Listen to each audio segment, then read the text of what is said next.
ये का है? का है ये देविका? ये का बांध रखा है तूने अपने पल्लू में? हाँ,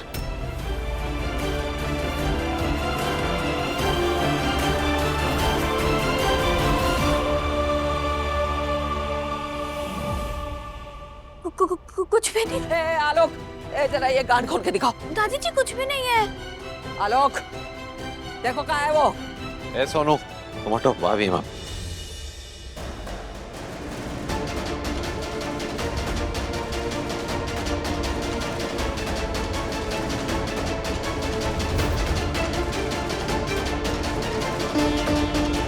दिखाओ जरा। ये पुड़िया का है? पुड़िया में हाँ,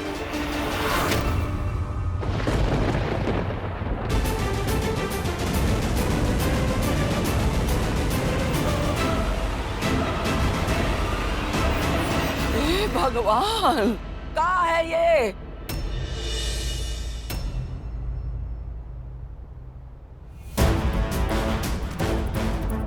तो ये तेरी करतूत थी, तेरी करतूत थी देविका। ये जहर खाने में तूने मिलाया?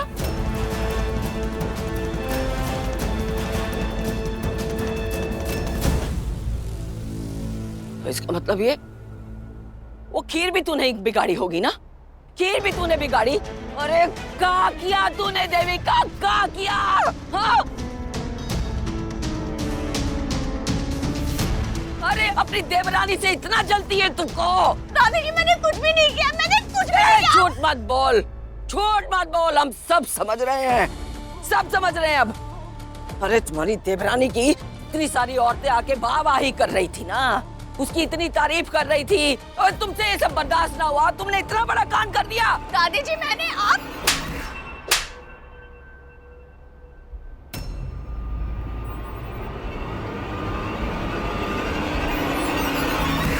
अरे बेशरम बेहया, तुम्हारी ये मजाल, एक तो गलती करती हो और से हमारे साथ ही जबान लड़ाती हो। खबरदार जो अपनी जबान फिर से खोली तो उल्टा सीधा बोलती है, समझी ना? देविका, मुझे तुमसे ये उम्मीद बिल्कुल नहीं थी। शर्म आनी चाहिए तुम्हें ये हरकत करते हुए। हम कभी अपने सपने में भी नहीं सोचे थे भाभी कि आप ऐसा कुछ करेंगे। हम तो हमेशा से समझते आए थे कि आप इस घर में सबसे समझदार, सबसे सुलझी हुई है, ना किसी से दोस्ती और ना किसी से बैर। और आज आपने हमसे बैर ले ली, हमारी पत्नी पे इतने गंदे इल्जाम लगा के सब तोड़ दिया भाभी, आपने चकनाचूर कर दिया।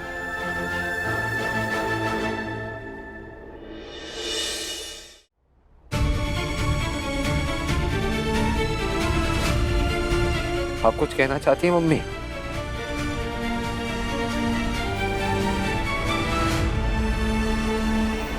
और हम कहना चाहते हैं, शादी के बाद जब पहली बार राधिका जी ऑफिस जा रही थी तो याद है आपने उनसे क्या कहा था?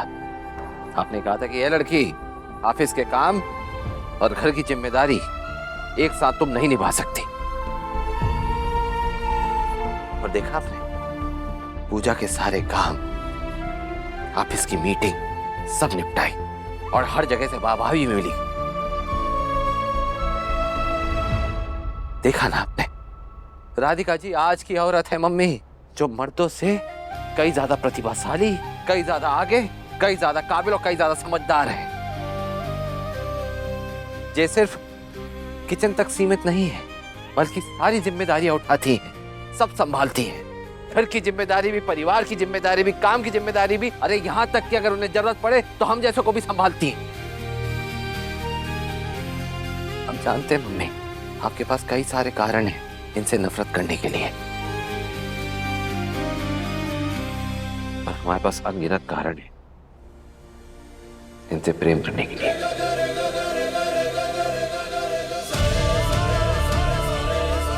हम सिर्फ राधिका जी से प्रेम नहीं करते, उनका सम्मान करते। पर आज इन्होंने जो किया है ना, उसके बाद हमारे दिल में इनके लिए सम्मान डबल हो गया है।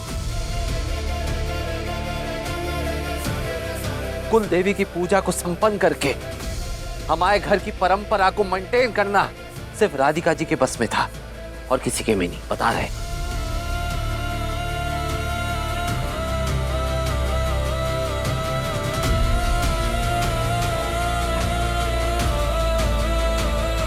मम्मी, आप तो सबसे अलग थी, सच और सही का हमेशा साथ दिया।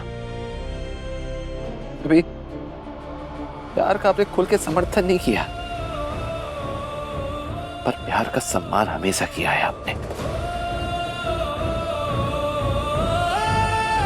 हमारी ऐश्वर्या दीदी ने अपनी मर्जी से शादी करी, प्रेम विवाह किया उन्होंने, पर आपने एक बार भी उनको कोसा नहीं, उनसे नफरत नहीं करी, उनको डांटा तक नहीं।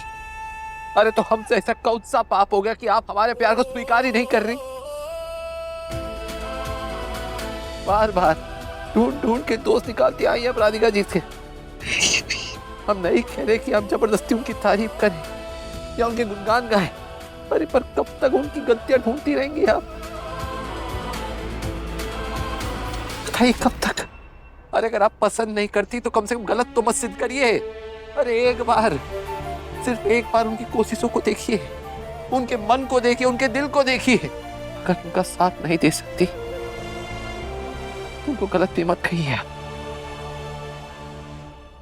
आपकी बेटी अभी ऑफिस जाती है, ऑफिस में उनकी भी अपनी एक इज्जत है, और उनके पास लक्ष्मी काकी जैसी सास है, रेवती भाभी जैसी जेठानी है, जो उन्हें ऐसे किचन में खड़ा करके साबित करने को नहीं कहती।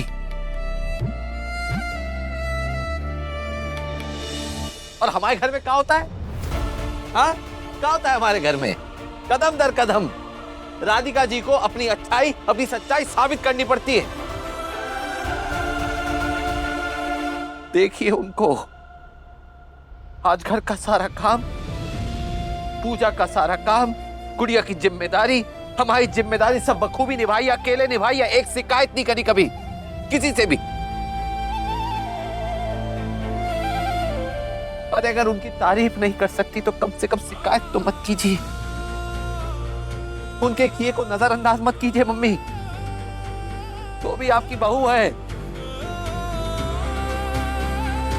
एक वो है जो सच्चे मन से पूरी ईमानदारी के साथ इस घर का हिस्सा बनना चाहती है।